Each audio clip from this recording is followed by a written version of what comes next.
We are standing by for another day of protests in Los Angeles against ICE enforcement raids that have been playing out there as President Trump is escalating his feud with California's leaders even more by sending in more military. 700 Marines now called up, activated. Thousands more National Guardsmen have been activated as well. This morning, the president is also taking to social media for the first time today to talk about it, defending his decision, saying that LA would be burning to the ground if he did not send in the National Guard. Joining us right now, CNN senior political commentator Ana Navarro and Christine Quinn, the executive committee chair of the New York State Democratic Committee.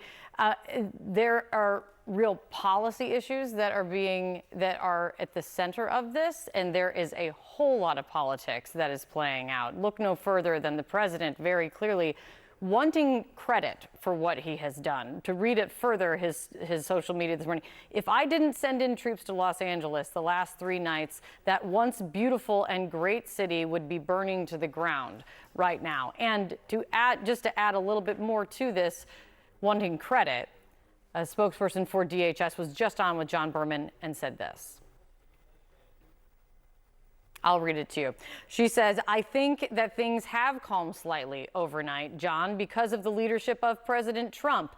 That's real leadership, to actually put more resources on the ground to make sure that things don't spiral further out of control and no lives are lost." Why does credit matter here so much? Does it?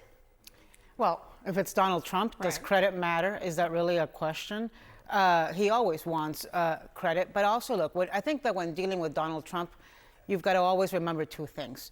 One, he is the distractor in chief. And while we are talking about this, we are not seeing the very compelling, heartbreaking stories of immigrant children being zip-tied like hogs. We're not seeing the mothers and fathers that are being torn away from families. We are not seeing the things that are breaking America's hearts when they see those stories. We're not talking about the big, beautiful bill that's going to leave 11 million people without health care. We're not talking about the disaster between Ukraine and Russia. We're not talking about the Yo Mama is so ugly contest between Donald Trump and Elon Musk.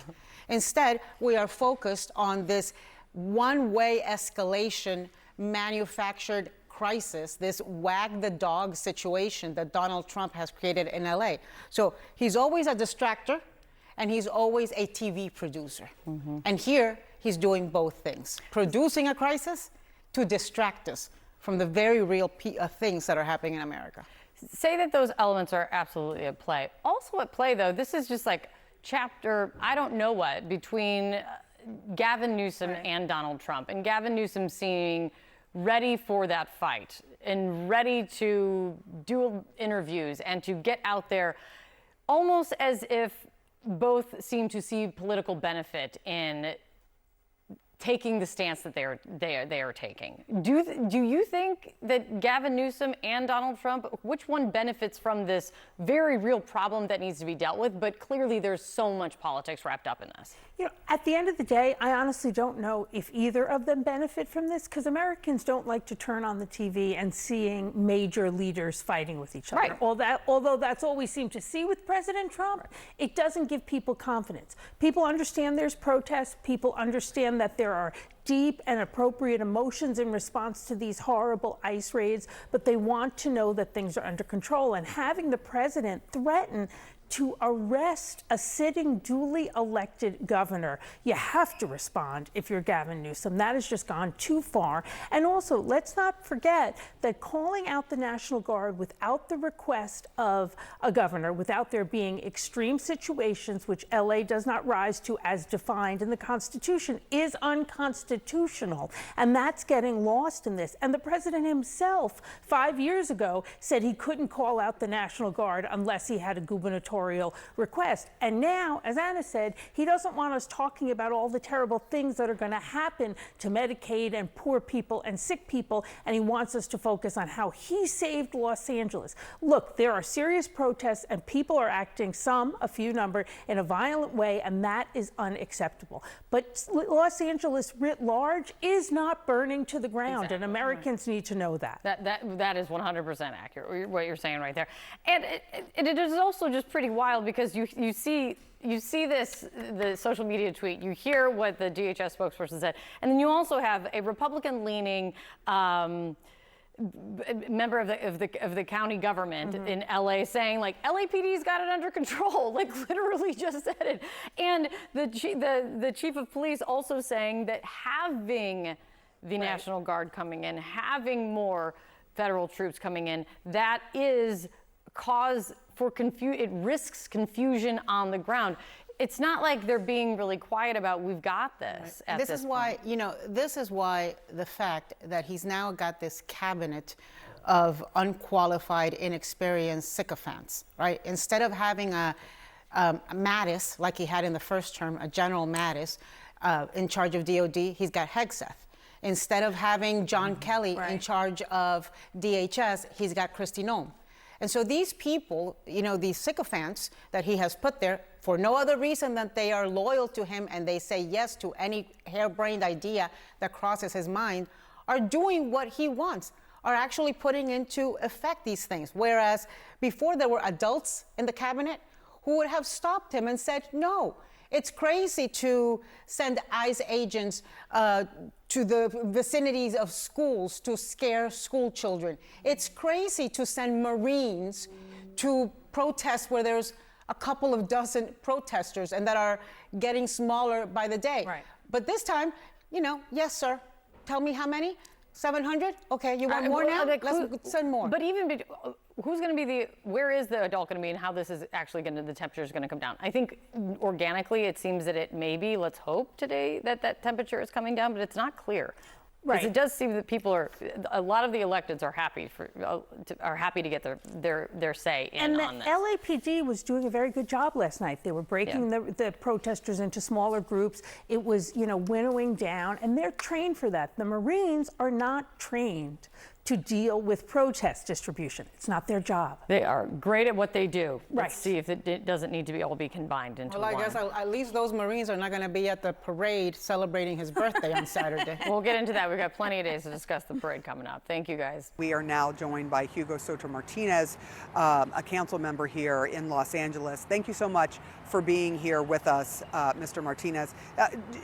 Just first off, do you think the protesters, the small group of protesters who ended up vandalizing and destroying property, are helping the cause or playing right into the hands of President Trump and his administration?